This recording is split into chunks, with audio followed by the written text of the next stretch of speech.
Today, the circular economy is arguably one of the most popular tools or strategies in practice and research towards achieving a more sustainable future.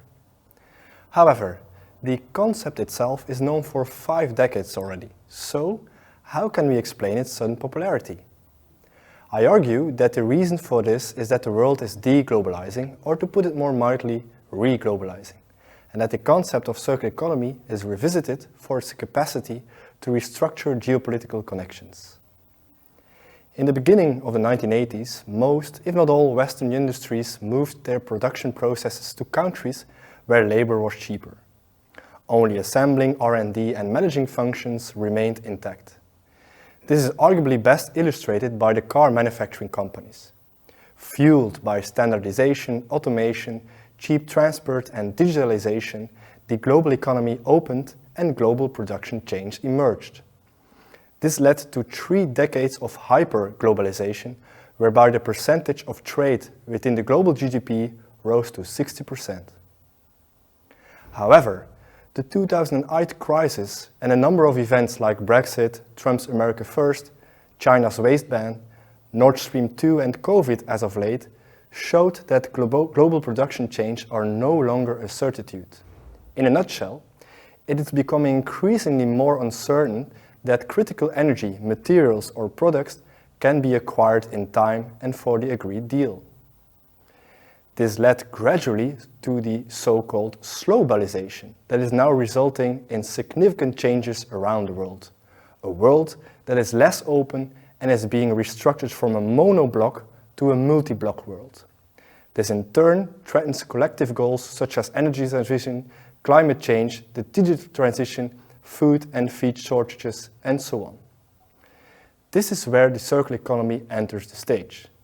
The circular economy is basically a normative concept. It aims at keeping the value of materials and products as high as possible for as long as possible. But what is often overlooked is that geography plays a significant role. To make it more concrete, if a region, nation or bloc, such as the EU, is able to reuse the material and products it already owns, what we call the material or product stock, it no longer needs to import the same quantities of those materials or products from areas around the world that have become less reliable. By doing so, the EU decreases its dependency on actors it has no control over, minimizing its risks.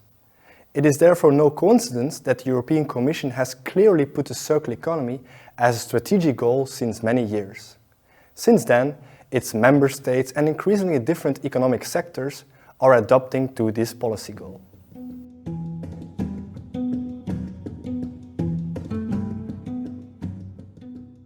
Most attention is currently focused on the available material stocks and whether these can or cannot be matched with the existing demand for these materials.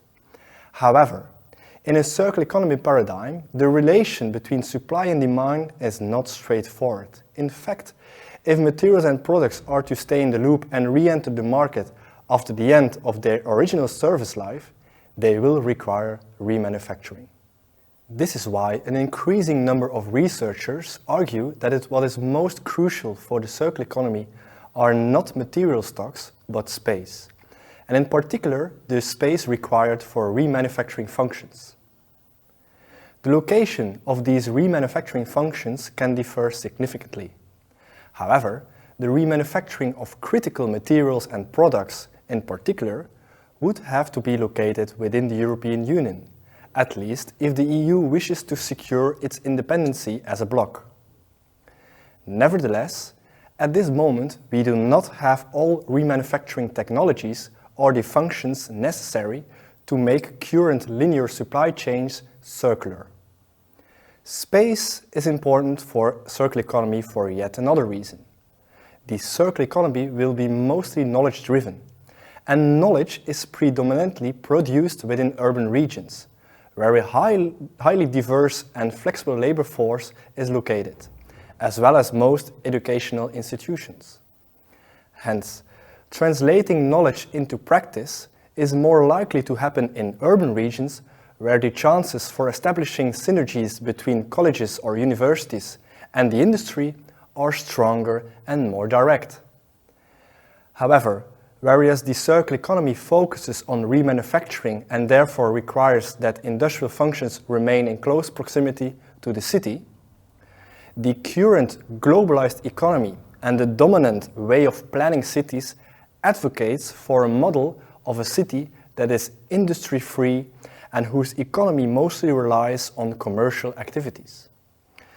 Consequently, industrial facilities are thus still pushed out of cities to relocate in favor of housing or commercial urban developments.